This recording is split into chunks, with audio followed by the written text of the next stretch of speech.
Every now and then, I have a student come to Augustine Academy who truly astonishes me by telling me that his parent has forbidden him from reading a certain number of the classics because there are villains in it, and that such is not to be read.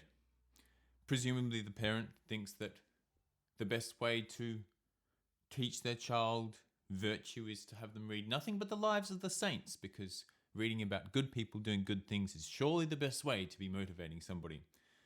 This opinion bothers me. It bothers me because it is wrong.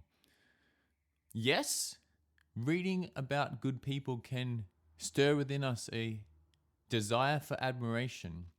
But if that is true, so too is it equally true that encountering villains, people making bad decisions, missing the mark, can also be morally instructive because we feel a visceral repulsion at their misdeeds.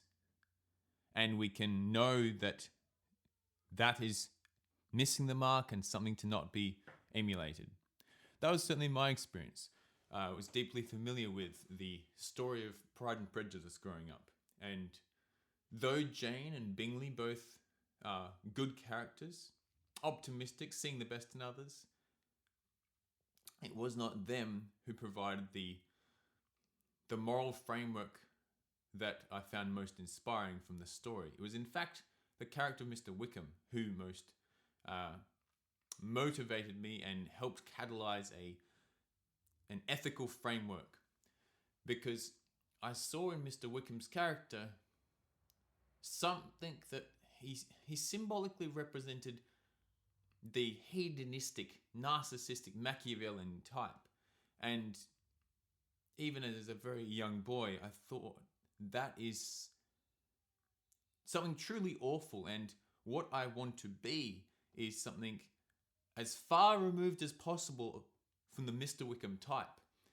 And so it's vital to read such stories that have characters such as Wickham because, well, it's necessary to know not just what you want to be, but also what you want to not be, what you want to avoid.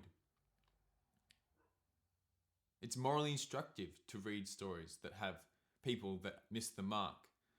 Reading Crime and Punishment, you can learn the perils of assuming that you can rise above morality and define your own ethical structure. You can read The Picture of Dorian Gray, and as dark as the narrative is, it teaches you the perils of pursuing a hedonistic libertine lifestyle.